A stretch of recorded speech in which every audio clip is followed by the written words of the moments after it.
This is a WGBH News special presentation. The only Massachusetts Secretary of State debate between incumbent Bill Galvin and challenger Anthony Amore. With just over 2 weeks to go until Election Day, we're dedicating our entire half hour tonight to the two candidates running for Secretary of State. The office not only oversees the election process itself, also a public records division, historical commission, securities division, among other functions. I'm joined now by incumbent Secretary Bill Galvin, who has served in the role since 1995. Thanks for being here, Secretary.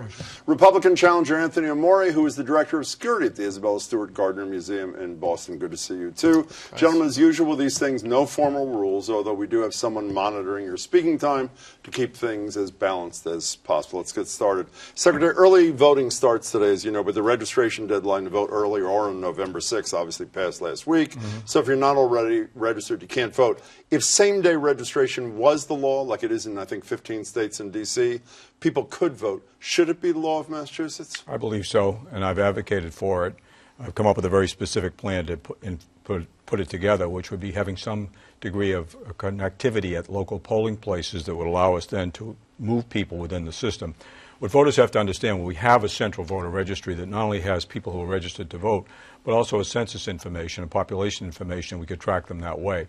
It requires a commitment on the part of the legislature, first of all, to approve it, but also the monies to support it. Why did you, when a court determined that the 20-day rule, which currently exists, was unconstitutional, why did you appeal it if you think same-day registration should be the way to go? The court decision was never about 20 days. The court decision was about whether you could have any restrictions of any kind. And, for instance, we're going to conclude early on November 2nd. We'll be able then to reconcile the list to make sure that if people voted early, they won't be able to vote again. You have to have some core thing. The court decision in the state Supreme Court unanimously agreed you can do it by statute. The judge's finding in the lower court was you couldn't do it by statute. You could only do it by the Constitution, which made no sense. You don't support same-day registration, do you? No, not at this point. I don't. Why? What do you mean at this point? Why not? I think it's the future, but I think right now we can't. I'm not convinced it could be done securely. I know that during the primary, the plan for Mr. Galvin involved using the polling books at the polling stations. That's not true, Anthony. We'll let him respond in a second. Finish the thought. Okay. And those aren't going to be used in this next election because they're not secure. We saw that in the Homeland Security funding submission, that those won't be used. So when you have these items that aren't secure, there's really nothing that shows us that it would be secure if we implemented it soon. And you were responding to something. Well, we have never proposed using electronic poll books for elections. We have the same concerns about making sure, because we're very jealously guarding our security of our system. But you can still have a system that would be secure, as we have in 351 cities and towns. I built the statewide network that allows us to have central voter registry, that allows us to register people, that allows us to keep track of everybody. We can do it. It's the commitment of money and the statutory authority. I think it is a good thing. It is important that we make voting as flexible as possible.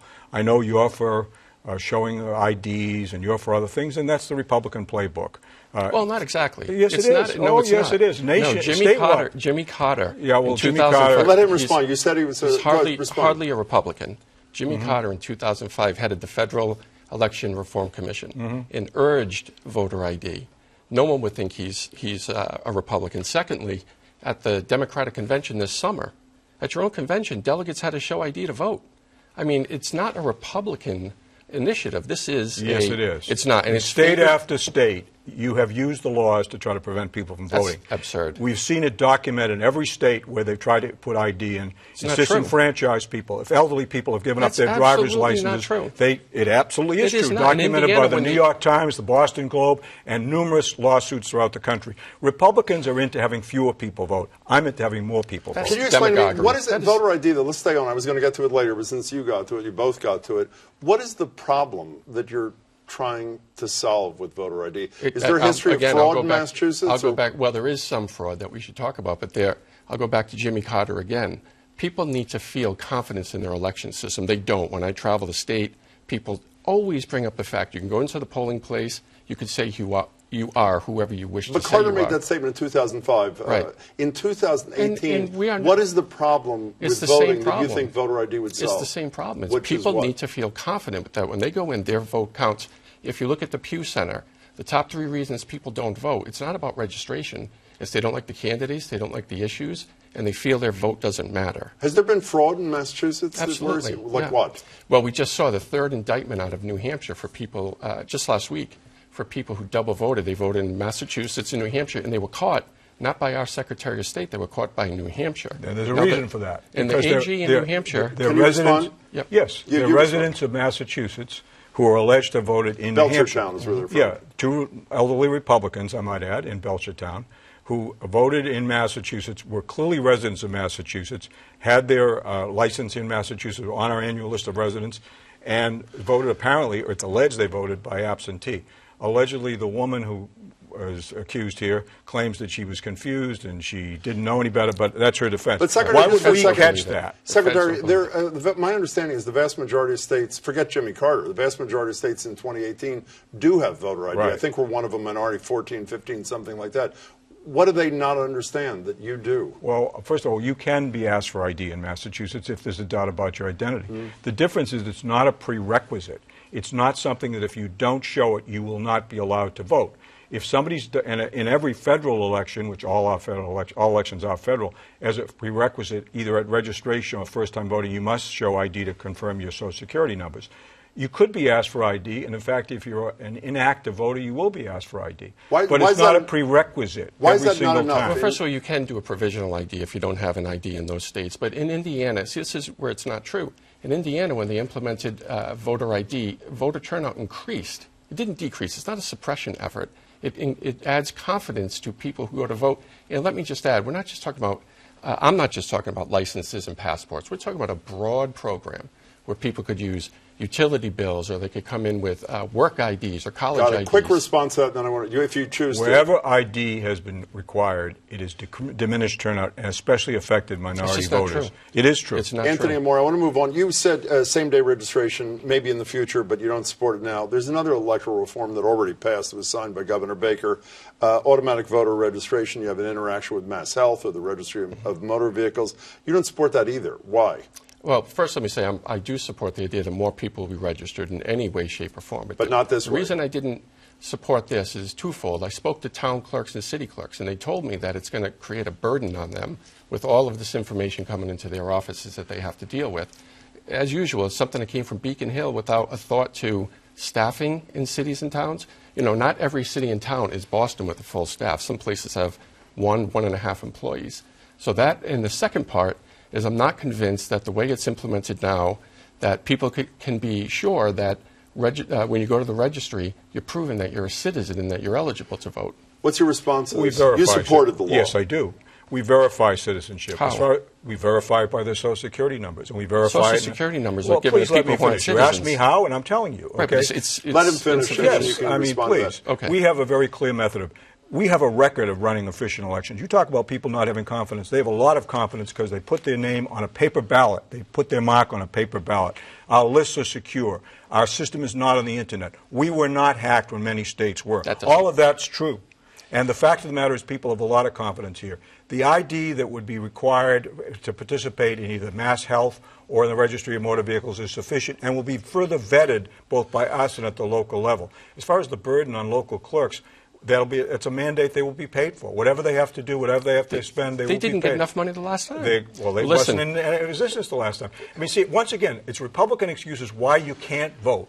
And I'm for letting people vote. I didn't make one excuse why people can't vote. That's nonsense. You just said you just made it up. You just made that up. I didn't. Well, when it comes to making things Number up, two, no one's better than you. We'll get back to that. Oh, yes, we will. Number two, when you talk about people going out to vote, and I asked the question about citizenship, you didn't give an answer. All you said was we check Social Security numbers. We check citizenship through Social Security. This is the second time I'm trying to say it. Social Security numbers are not proof of citizenship. Not necessarily, but they're an indicator, and you're able to verify from that. We do check citizenship. How do you check citizenship? We check it through a very simple code that we work through the Social Security system. Once again, it's every reason for not letting people vote instead of letting people vote. No, it's every reason to make sure we have integrity in our elections. Obviously, you're urging voters to fire him and hire you. Could you give us the two of the top reasons why you think you'd be what the problem is on this front that you would do better? Sure. The number one reason I would is that there's no strategic plan from this office. There's no vision. There's no mission statement. There's no plan that tells the people of Massachusetts what the Secretary of State intends to do over the next few years. There's no plan to tell stakeholders what he intends to do. Or the legislature. We did a public records request for your strategic plan. You guys sent us an annual report. Tell us what you did last year. We're asking for what you do over the next 5 years. How about that, Secretary Galvin? Well, first and foremost, one of the most important things we're going to do is count the people for the 2020 census, something which, given your anti-immigrant position documented by your multiple tweets in support of Donald Trump's immigration plan, is going to make Massachusetts a very difficult place to count and probably cost us a congressional seat and a lot of local aid. What's your concern with Census 2020? Because we have a high number of non-citizens. And this administration, both by its rhetoric and its practice, has made it very uncomfortable for citizens. They want to insert a question into the questionnaire, are you a citizen? Do you support that addition No, I to that don't. question? No, I don't. But I will say that that's dishonest, that I'm a Donald Trump supporter. And to say I'm anti-immigrant is a lie. I have your tweets. I have your tweets. You were talking them. about the Muslim ban, how wonderful it is. You tweeted I've about how never much you said like. the Muslim ban I have is the wonderful. tweets. I'll be happy to God demonstrate bless them. you. Anyone wants to God see them. bless you. So I've beyond done the more for the strategic immigrant population in the state than you ever have, believe me. I worked doubt to that. naturalize people. Yes, I I brought know. refugees into this country. Well, I'm glad you did. Yes, but you the should. point of the matter is, finish your sentence. well, That's an you can't absurd be for statement. the immigrant ban that you are for, and you can't be for making sure that people are questioned about their citizenship, and in fact make sure you're going to get an accurate count, because on the census we're counting everybody. I just said I agree with that. You also have said repeatedly you're concerned about one of your major concerns is security. Where do you believe he is failing on security? Well, the system that we have in place is almost 12 years old. I mean, in any realm, in anything you have in your home, a 12-year-old technology is antiquated. The newspapers have described it as antiquated. 12 years old is too old. That's why you requested more funding from Homeland Security. The only reason that you're saying it works is because nothing's happened yet. And nothing That is will. the worst approach to security imaginable. Well, it's a tombstone approach, waiting for something bad to happen. We are constantly monitoring our system. It's not on the internet. We've kept it off that. We've spent, you were saying that we hadn't applied for the funds. You mean paperback? When you say not on the internet, Yeah, but I'm talking about the registration I'm sorry, system, okay, go. which was where the hacking occurred or attempted to occur in 2016. And I think that's what he's talking about, too. We're talking about keeping that information secure. I've jealously guarded that information. The fact of the matter is we spend a lot of money, both state and federal, to guard our system, to check on our system, to protect our system. Obviously, we're constantly updating it, and we intend to update it further as we go forward. And when the federal monies came available, even though you said we didn't apply for them, we applied for them promptly, we received them, and we were already expending them, making plans to go forward. See, I didn't know that you applied for them because there's no strategic plan telling anybody what you plan to is do. bureaucratic babble. The That's best strategic, nonsense. the best strategic, That I hope everybody heard you say that, No, it because that is. points to your That's inability all. to have a vision for your office. I have a That's absurd. vision of success, and It's- we've had success. It's disturbing we've to had think that you success think a across. strategic plan. I think Every it's federal bureaucratic. One at a agency time. needs to But do. Anthony bureaucrats Amore talk and then about. Secretary Let's Galvin. talk about specifics. What's your okay. strategic plan? Tell me I what you're can't going to have do. a strategic plan, Bill, because I'm not the Secretary of State. Oh, but you were running for it. Do you know what a strategic plan even is? Yes, I do. You're operating the 1960s. I A don't think strategic so. plan is when the head of the agency comes in, brings in the stakeholders, and talks about what they're going to do. It can't be done by a candidate. It can only be done by a Secretary of Yes, State. it You can. should have done one. We have. You I mean, don't. you're a person that You doesn't have an even vote annual that report. often. You That's don't vote that untrue. often. Untrue. Absolutely. That's untrue. 14 elections you missed, including the statewide election in 10. I didn't miss and 2 14 elections. elections. Yes, you did. I did and I'll be not. happy to prove it. Please and do. worse, when you got elected as town meeting member, you didn't show up for 3 years, didn't attend a single meeting. Can we And you're address that talking for a about second, if we can? We If we can. can, here's a headline from a Wicked Local thing that says Amore skipping town meetings, and the conclusion they reached is of your I think it was 2 3-year terms. They said you made it to, I don't know where they came up with a half, was 1.5 out of 10 meetings. Let's Right. let's round it off. It's true. Essentially, they say you missed. Well, isn't that a bit of a problem It in is. terms of that's your public service? Yes. So Well, how do you no, explain it? I'm going to explain it. A decade ago, I was a town meeting member, and I did miss the meetings. I had a family issue that prohibited it. I didn't run for re-election. You didn't And resign either, though. no, I didn't. Finish. Go ahead. Yeah, and I didn't run for re-election. I waited almost a decade before I did again. In my day-to-day job where I'm paid, that's a volunteer position. In my professional work, I have an exemplary attendance record where I get paid to work. Secretary Galvin is paid $160,000 a year to be the Secretary of State, doesn't attend the Mass Historical Commission meetings. You're the chair of the meetings. You don't I'm attend. at Mass Historical all the time. You It's do my not employees. attend. I've read the Can you minutes. respond first? I want to respond. What's your reaction to, you brought it up to begin with, him missing this? It's a volunteer position. But as a it's an town important meeting member. position. It's a representative town meeting. You're supposed to vote for your precinct. That meant that precinct was underrepresented. If you're going to seek an office, it's not just a title. You have to actually do the work. Right, like chair of the Historic Commission. How about that? Have you I have been chaired to the those Historical meetings? Commission. I have designees on the Historical Commission. Designees aren't good enough. Would you please stop interrupting me? No, this is... You've asked the point. I run the Historical Commission. From we where? make sure from my Let him office. finish and then you can from my respond. office. In fact, as you may recall from controversies I have about historic buildings, the fact of the matter is we've been very aggressively in protecting our historic sites in Massachusetts, aggressively enforcing the laws in Massachusetts on historic preservation, but also providing support for many communities to make sure their historic buildings are reused. To suggest Right, I don't, important. And that's what I do. But you don't go to the meetings. The And you're meetings talking about are- the meetings. the You're Let him meetings- paid. finish. The Go ahead, meetings Anthony. are- He's paid to go to these meetings. He No, doesn't I'm not attend paid them. to go to the He's meetings. paid 100. It's part of your No, job. 150,000. You're a guy exaggerating my salary. Well, but I you haven't tend had to a state exaggerate. salary for the next 4 Can I, years. but there's, while he's taking heat, while No, Anthony there- Amore is taking heat on this missing of town meetings, you've taken heat, Secretary Galvin, on one page in your voter information guide that's mailed everywhere. I think it's fair to say that it is not unlike a campaign ad. You talk about how you've helped people in securities and other fraud situation, then you give, I think it's 8 or 9 examples. Why is that not crossing the line Because between what's appropriate for public information and what's inappropriate as a campaign Well, let me piece? tell you why. Because that is a statutory duty I have to help people. And people have to know when they come seeking help that we can help them on financial matters, and we've gotten money back for people. That same information has appeared repeatedly in books. It's my statutory duty. The other part of that page he criticized was domestic violence. Well, it's not just him that's criticized it, by the way. I'm Some speaking good women government voters. groups Well, have fine, let them criticized it, too. criticize it. I believe in protecting victims of domestic violence, and we have an exemplary record of that. I also believe in helping people get their money back, which we have an exemplary record. How do people know that? Are we supposed to mail out a blank page? If there's empty pages in the book, it's an add-on. Does it have to have your name 19 times? It has my name on it because it's the official document that I'm putting out about 19 times on one What page? is your glad you concern? You have counted. voiced I am concerns. glad I counted it. What is your concern about him It listing merit- one of the functions of his office that It's we were just two. describing? It's two. And he talks about the domestic violence program, which is a good program. I'm glad you but appreciate it. You I should. do. And the League of Women Voters appreciate it. But they also said it was improper to put it in this voting guide. But you did. They did. They Well, did I'm say saying it. And you it's put not your improper name. to put it in. Of course I'll stand it is. by what we did Of course because it it's is. important to bring people's attention It's to this 19 program times that you helps put your people. name in this one sheet of paper On the in the domestic voting violence, guide. my name isn't in it at all. But so in the smaller part, you put your name 19 times to talk about securities. I talk in about an election the guide. examples of This help is what that we've Tim. actually This is had. what Tim Cahill did. They got him indicted. There's Right. no bright line between what the two are doing. It's using your office, using $1.7 million in state taxpayer funds. First of all, Well, let him, 1.7 let him, paid the let whole him finish thing. the charge, and then you, That's of course, essentially can an respond. ad on page 21. It's not an ad. It's Are the you same suggesting, thing. excuse me, you're suggesting by comparing it to former Treasurer Cahill that he's committed a crime that's prosecutable? What I'm saying is we request an investigation from the AG's office. Has he, and state in your ethics. estimation, has he committed a crime that's prosecutable? I think it's at least unethical. And do you think it's, you referenced Treasurer Cahill, not me. Yeah. Is it a crime? I believe so. And what's your response My to that? response is that same page with the same information is in the booklet all the time, whether I'm on the ballot or not, first and foremost. Secondly, let's talk about what it refers to. Protecting victims of domestic violence, people who are in fear. We've seen people murdered as recently as last month, and a woman down in Marshfield because she was pursued. Providing address confidentiality is extremely I don't think important. people are, with all due respect, Secretary, I don't think they're complaining about the domestic violence section, which Well, is how do you lists your tell people function. about it? No, but under the securities fraud thing, you give 8 or 9 And we examples also of provide success. examples to people who call us with information about their problems, and we try to help them. How do you remember? First of all, these are extra pages in the booklet. This is not the principal purpose of the booklet, but it is important that we tell people what we do. Can we move to something else if we can? How- Yeah, very, very quickly. How do we 15 tell people seconds. about you have a website? The website is like out of 1998. It's this needs modernization. It's this old school approach that the secretary doesn't even use email.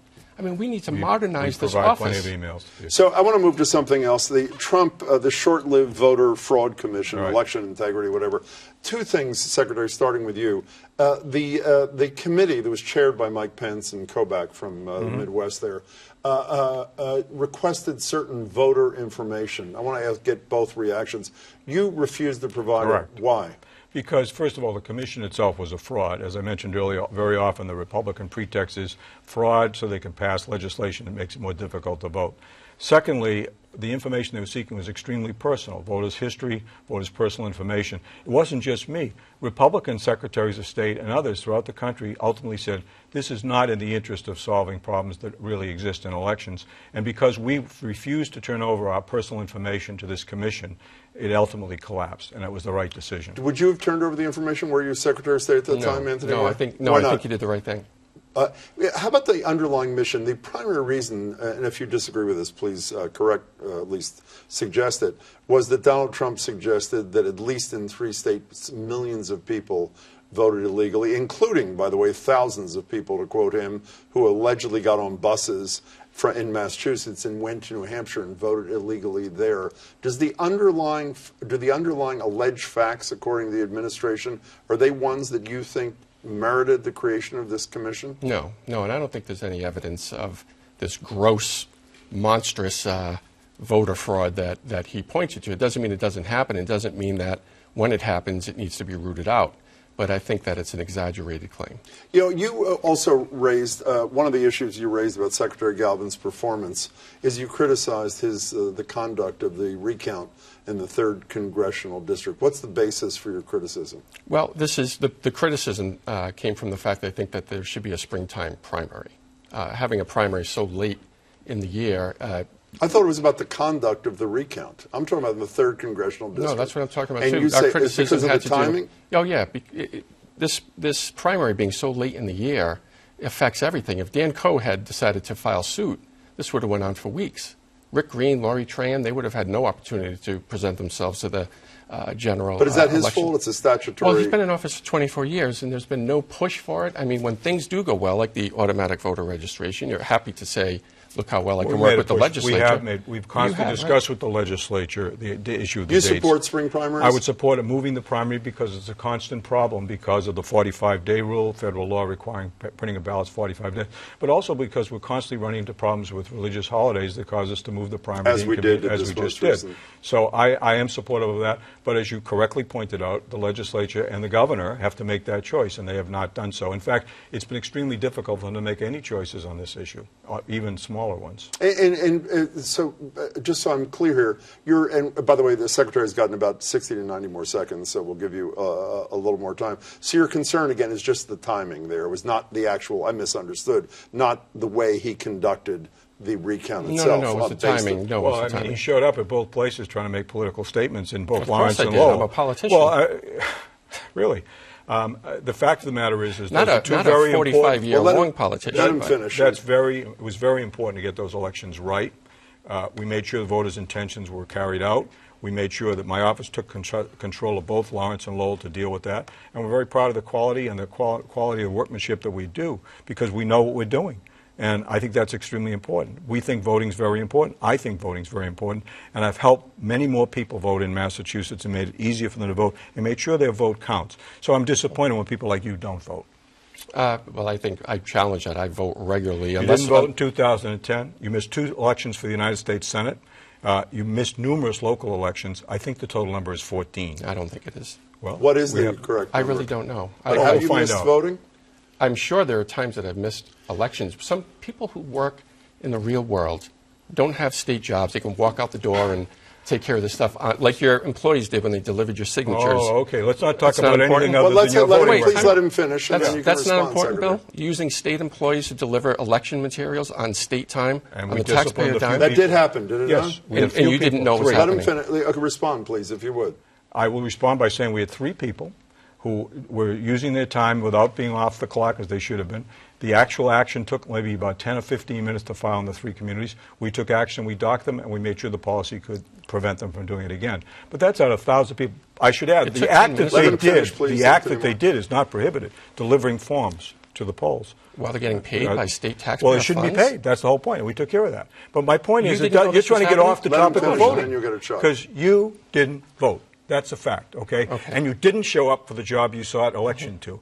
And frankly, to talk about voting rights and people not having confidence, when people elect somebody, they don't show up for your town. You didn't show up. You don't show up for historic commission meetings. I show meetings. up for everything. You don't show I'm up accused for of being 2 around years. too much. For 2 years, you haven't been there yet. And You I run the dole Historical out Commission. tens of millions of dollars in taxpayer money, historic credits, to donors. Correctly. To donors. We don't. We gave them to everybody. 2 months ago, you gave $600,000 to a donor.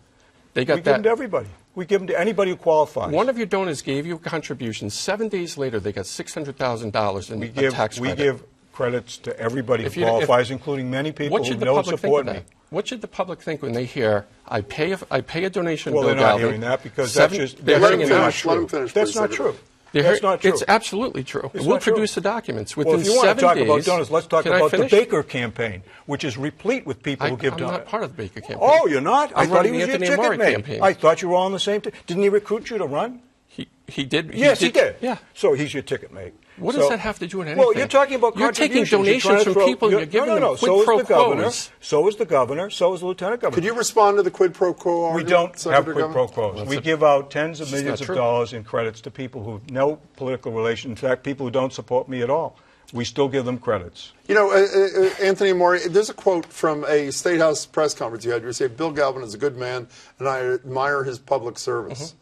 Do you admire his public service? Yeah, I do. Yeah, he's dedicated his life to public service. I think that takes a lot.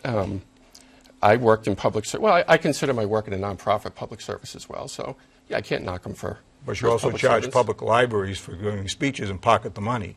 Yeah, That's I do. I'm an yeah. author. I'm Well, an yeah, author, I Bill. know that, but what you're talking about is the loss of the museum. I'm troubled by the fact that a publicly regulated charity like the Isabella Garden Museum would pay you a full-time salary, and you still pocket the money by charging taxpayer-funded public libraries for making speeches. So you have a problem with an author being paid an honorarium for giving a Making small money off honorarium money for off speech? $1,000, small honorarium. That's absolutely within honorarium range. So 13 times to You public get- libraries. so you're really saying that it's wrong for I'm a person to speak at a Well, I'm library and saying get an I'm honorarium? troubled by the fact that a public Every charity... author in Massachusetts right now is but groaning. They don't make their money off the fact that Who's they the work public for... charity? The Gentlemen, public charities, the if I Isabella may- Gardner... What does the Isabella Gardner Museum have to do with my books? Because your book is about the loss of the painting. Obviously, you haven't read the book. You know, instead of having And your your lectures are about that, 'cause I've talked to people who've been Instead there. of having your employees look at my history, where I've given money, who I've given It's your speeches SFI. for. You had to file that. Right, right. And So it's I not- know it's- you've read it because you've called my previous employers asking why they employed me. So we know that you've studied this really closely. Well, I read it very carefully. I'm very Yeah, aware of your previous yeah. employment. I'm also aware of your exaggerations when you claim that you apprehended the shoe bomber. Completely untrue. Never said I apprehended the Oh, shoe you bomber in didn't? my life. What do you know? We have I've just 30 read it seconds, yesterday. gentlemen. The fact of the matter is you've been portraying yourself as this person who apprehended the shoe bomber. You collared the shoe bomber. You collared. That's the word. I defy you to find one time a I've got quote it. where I've said I've got it. Gentlemen, You're a I liar. hate to do I've this. got it. You're a liar. You're going to have to... And you're a faker. Okay. On that note, Secretary Thank you. Galvin, thank Nice to you. see you. Anthony Amore, Thanks, Jim. thank you. That's it for tonight. Again, Election Day is 2 weeks from tomorrow, November 6th. And as we mentioned, early voting starts today. You don't need a reason, you just show up. You can find your city or town's early polling locations and other information at massearlyvote.com. Don't forget to join us tomorrow as we debate ballot question 1, which seeks to limit how many patients can be assigned to registered nurses in Massachusetts hospitals and other healthcare facilities. The two sides will join me. That and more tomorrow at 7. Thanks so much for watching.